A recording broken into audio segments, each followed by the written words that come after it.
सतगुरु जय गुरुदेव, सतगुरु जय गुरुदेव।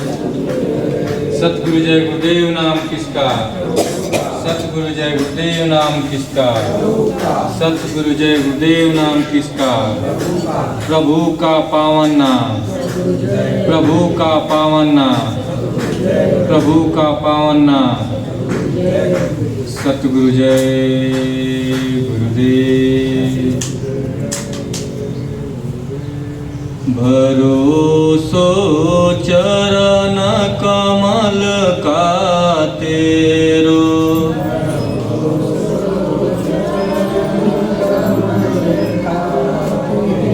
भरोसो चरण कमल का तेरो,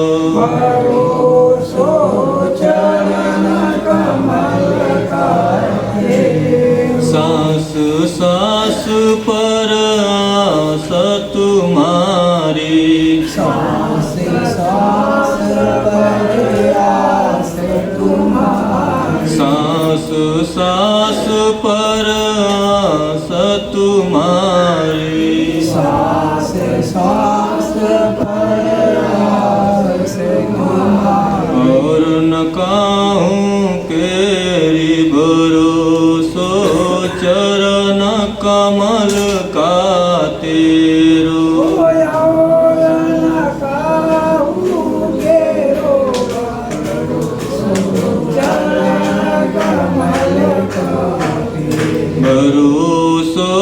चरण कमल का तेरो,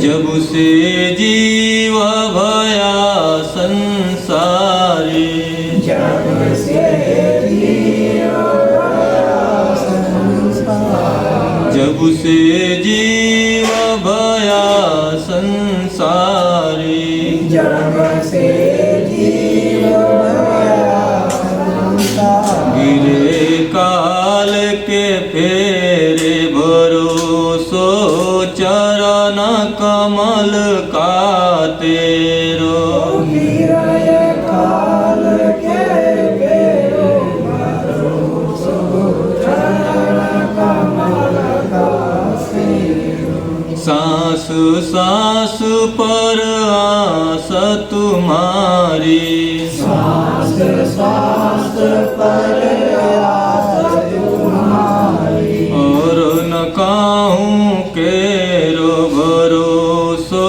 चरण कमल का तेरो, और न कहूँ केरो भरोसो चरण कमल का तेरो। परम दयालु हरि निज जन हित, परम दयालु हरि निज जन हित, रूप धरा नर केरो भरोसो चरण कमल का तेरो, रूप धरा नर केरो भरोसो चरण कमल का तेरो। जागो जागो अब क्यों नहीं जागे, जाग जाग अब क्यों नहीं जागे, हरि आए बिन हेरे भरोसो चरण कमल का तेरो, हरि आए बिन हेरो भरोसो चरण कमल का तेरो, भरोसो चरण कमल का तेरो, भरोसो चरण कमल का तेरो। सतगुरु जय गुरुदेव बतायो नाम निज भेद, सतगुरु जय गुरुदेव बतायो, घर बतलायो पूरा भरोसो चरण कमल का तेरो, बतलायो पूरा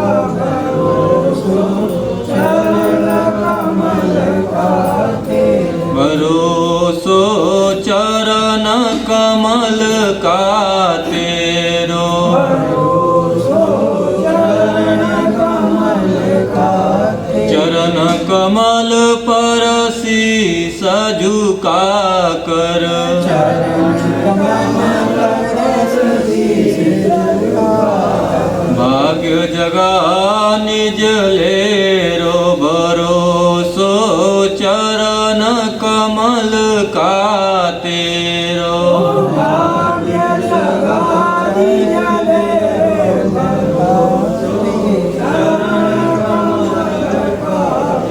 भरोसो चरण कमल का तेरो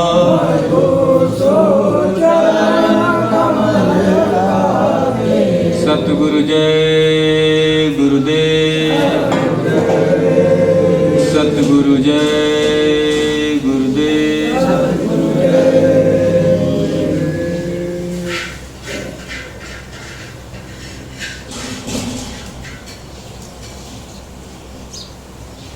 सतगुरु एक रूप अनेका, सतगुरु शरणन में सब लेखा। सतगुरु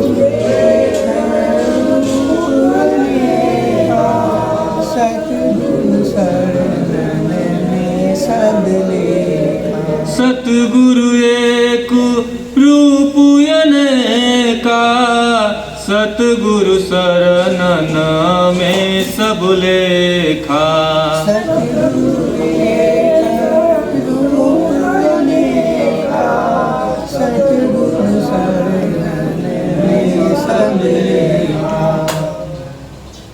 रूप बनाए पुनः फिर आए, रूप बनाए पुनः फिर आए। ग्राम बड़ेला से दया बरसाए, ग्राम बड़ेला से दया बरसाए। सतगुरु एक रूप अनेका, सतगुरु शरणन में सब लेखा।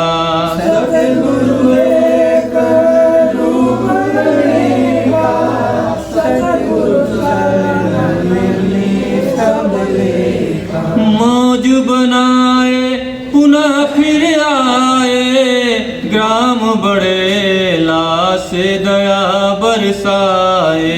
मौज बनाए पुनः फिर आए, ग्राम बड़ेला से दया बरसाए। विनती सुन लो मेरे नामी, विनती सुन लो मेरे नाम। मुझको लखाओ हे अनामी। मुझको लगाओ हे नाम। गुरु गुण सब जन है अब गाए, गुरु गुण सब जन है अब गाए। ग्राम बड़ेला से दया बरसावे। ग्राम बड़ेला से दया बरसाए। विनती सुन लो मेरे स्वामी, विनती सुन लो मेरे स्वामी। मुझको लखाओ हे अनामी। मुझको लगाओ हे नाम। सतगुरु जय गुरुदेव। जलाए दियो सतगुरु नयनन में ज्योति, जलाए दियो सतगुरु।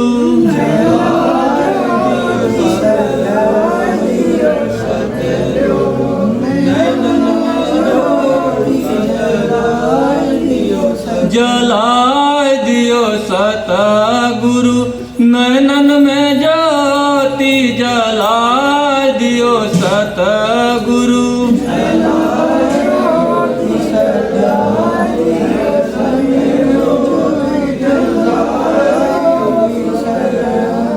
दिखे अगमय लख के ज्योति, जलाए दियो सतगुरु नयनन में ज्योति, जलाए दियो सतगुरु।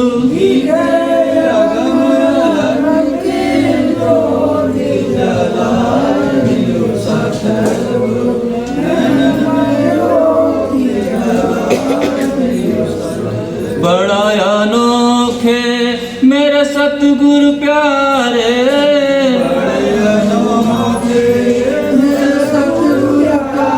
बड़ा अनोखे मेरे सतगुरु प्यारे,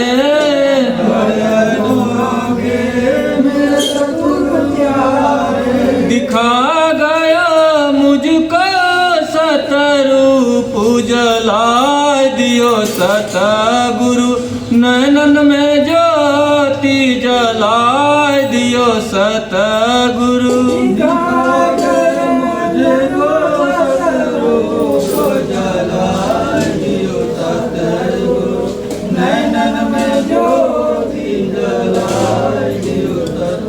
बार बार मैं शीश नवाऊं,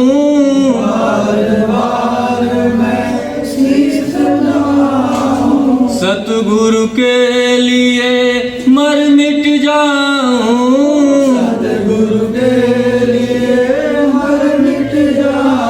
गाऊं सतगुरु के यह गीत,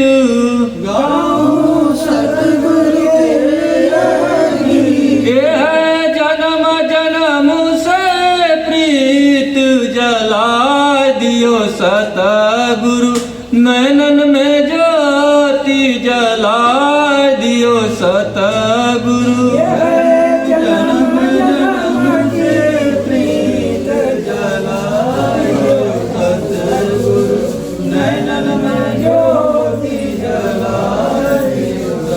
सतगुरु से मैं कभी न रूठूं,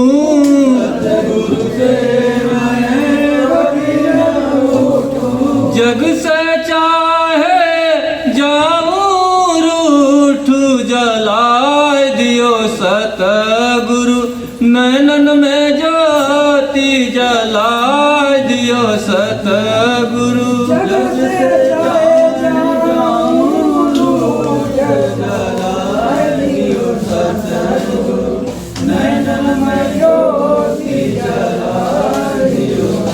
दिखे अगमय अलख के दीप जलाए दियो सतगुरु, नैनन में ज्योति जलाए दियो सतगुरु।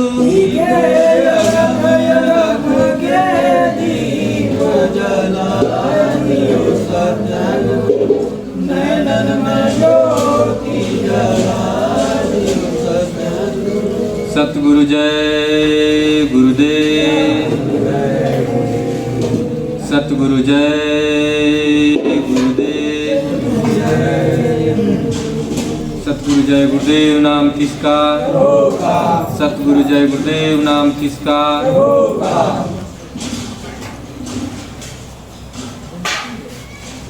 परम पूज्य समर्थ संत सद्गुरु गुरु महाराज के चरणों में कोटि कोटि चरण वंदन। मालिक की दया से हम बड़ेला धाम आए और उनसे विनती और प्रार्थना करते हैं कि हे मालिक हर प्रकार से दया दृष्टि बनाए रखिए और अपने चरणों में लगाए रखें, बुरे कर्मों से बचाए रखें। यही हम मालिक से कामना करते हैं और सभी संगत से यही प्रार्थना करने के लिए कहेंगे कि सतगुरु जय गुरुदेव।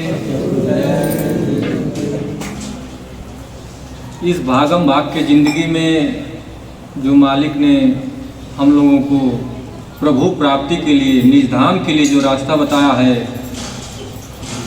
इसमें समय निकालना तो कोई कठिन नहीं है, लेकिन मन का एक खेल ऐसा है कि इसमें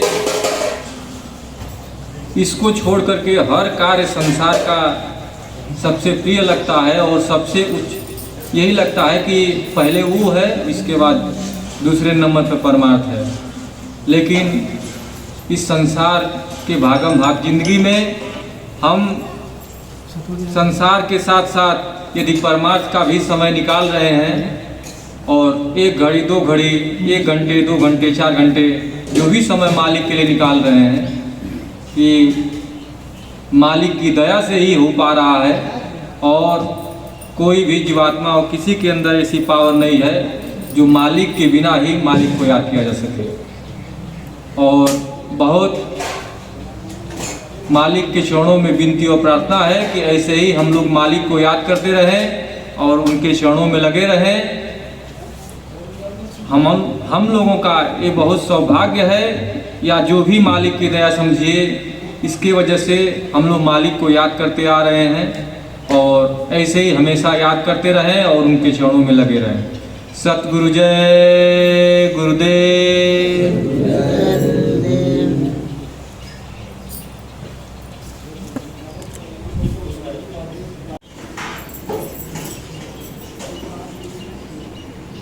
देखिए, जिस तरह से संसार को हर तरह से जोश जुनून, मन बुद्धि और हर प्रकार से साम दाम दंड भेद जैसे भी है हम लोग अपने संसार के कार्य के लिए करते हैं, और उसी प्रकार हमको अध्यात्मवाद में भी उसी जोश जुनून से, उसी प्रकार जैसे हम संसार के कार्य को करते हैं, यदि उसी प्रकार यदि हम अपने परमार्थ के लिए और जोश जुनून के साथ लगे रहेंगे तो मालिक की दया बनती रहेगी और हर प्रकार से दया दृष्टि सब पे ऊपर होती रहेगी। जब तक ले हमारा मन कमज़ोर है, शरीर कमज़ोर है और आत्मबल कमज़ोर है, तब तक ले हमें किसी भी प्रकार का बोध होना कठिन लगेगा। लेकिन जब आपके अंदर वो मालिक की दया और आपके अंदर वो जोश जुनून मालिक को प्राप्त करने का, चाहे परमात्मा के साथ चलने का जो जोश जुनून आपके अंदर आएगा, और आप अपने अंदर वो पावरफुल एनर्जी जो अपने अंदर पैदा करेंगे, इसके सहारे आप कोई भी परमात्मा का काम कर सकते हैं। जो पीछे जो भी महापुरुष अवतारी शक्तियाँ हैं और हर प्रकार से उन्होंने काम किया, समाज के लिए काम किया, संसार के लिए काम किया, घर गृहस्थी के लिए काम किया और साथ से साथ जीवों को उद्धार करने के लिए भी उन्होंने काम किया। जब तक ले हमारा गृहस्थ और परमार्थ दोनों एक साथ किसी एक पहलू के साथ, जैसे कहा जाता है कि एक सिक्का के दो पहलू होते हैं, उसी प्रकार जीवन का भी यही अर्थ है कि जब तक ले हमको उस सिक्के की भांति एक ही पहलू, दोनों परमार्थ और संसार है, दोनों को जब एक साथ जब बात करके उसका बैलेंस बनाकर चलेंगे तभी हमारा काम हो पाएगा। शायद गुरु महाराज ने कितना बार कहा है कि बच्चे गृहस्थ में ही रह करके सब काम किया जा सकता है, तुम्हें परमार्थ का काम कर पाओगे और तुम्हें मुक्ति मोक्ष मिलेगा। तो इसका मतलब कि हमको संसार में ही रह करके और दोनों का बैलेंस बना करके हमको चलना है। बहुत से गुरु भाई या बहुत से सब जो है पुराने गुरु भाई, नए गुरु भाई, जो भी इस समय मालिक के जीव हैं, सब लोग ये सोचते हैं कि किसी खाली परमार्थ में लग जाएं और हम ये काम 1 हफ्ते में कर लें, 2 हफ्ते में कर लें, 3 हफ्ते में कर लें तो हमारा काम हो जाएगा। ये चीज़ जरूर है कि आप जब दोनों में लगे रहेंगे और दोनों को थोड़ा बहुत लग करके और दोनों को लगन के साथ करेंगे तो हमारा लौकिक और पारलौकिक दोनों काम बनेगा। गुरु महाराज ने कहा, बच्चे यदि तुम घर द्वार छोड़ करके भी यदि परमार्थ में लग गए या साधु संत बन गए या कहीं जा करके रहने लगे तो तुमसे वो मुक्ति नहीं मिलेगी और तुम संसार में भटक जाओगे और संसार के लोगों के बोझों से दब जाओगे और तुम कभी भी परमार्थ का काम नहीं कर पाओगे। क्योंकि उन्होंने बहुत सटीक उदाहरण दिया कि जिस प्रकार हम एक किसान है और किसान जब अपना खेती करता है तो उसके अनाज, उसके पशु पक्षी जीव हर प्रकार के, यहाँ तक ले कि पूरा देश जो चलता है किसान के बल पे चलता है। उसी प्रकार यदि कहते हैं कि यदि हम साधु बन गए तो हम घर द्वार छोड़ देंगे, सब कुछ छोड़ देंगे, और यदि हम मालिक का सही ढंग से नहीं याद कर रहे हैं, सुमिरन नहीं कर रहे हैं, तो जो हमें भूख लगेगी हम किसी दूसरे से मांग कर खाएंगे, किसी दूसरे से मांगेंगे तो किसी न किसी प्रकार का उसका उद्देश्य रहेगा कि यदि हम किसी संत को खिला दे रहे हैं तो हमारा धन हमको मिल जाए, हम किसी संत को खिला दे रहे हैं, गरीब को खिला दे रहे हैं तो हमारा पुण्य हमको मिले, और किसी ऐसे महापुरुष को खिला दें कुछ खाना या रोटी जो भी कि हमको धन दौलत मिले, हमारे बीवी बच्चे खुश रहें, हमको ये बीमारी हुई है सही हो जाए। तो इस प्रकार से क्या होता है कि जब आपका कोई परमार्थ का काम किए भी रहेंगे तो कुछ दिन में खत्म हो जाएंगे और आप संसार के कर्मों के बोझ से लग जाएंगे और फिर आपको परमार्थ जो मिलना रहेगा वो भी खत्म हो जाएगा। तो इसलिए हमें संसार में रह करके और लौकिक और पारलौकिक दोनों तरीके से काम करके और करना पड़ेगा। जितने भी हमारे पीछे के संत महापुरुष आए जो बहुत उसी उद्देश्य से आए जिन्होंने गृहस्थ में नहीं रहा, नहीं तो जितने संत महापुरुष संत सदगुरु आए हमारे गृहस्थ में ही रहे, अपने परिवार में रहे और अपने संसार के साथ साथ अपने जीवात्माओं को उद्धार के लिए उन्होंने जीवों को जगाया और इस परमार्थ के कार्य में लगाया। तो हमें जो भी काम कर रहा है, जो भी कार्य करना है, तो इस ढंग से सही सुचारू रूप से काम करें कि हमें दोनों काम लौकिक और पारलौकिक दोनों ढंग से काम चलता रहे। देखिए, यदि हम संसार में रहते हुए भी यदि मालिक को याद कर रहे हैं और मालिक का हमारे ऊपर दया है तो आप चाहे संसार में खूब काम कीजिए, खूब कमाइए, खूब धन दौलत हर चीज़ परिवार सुखी संपन्न बनाए रखिए।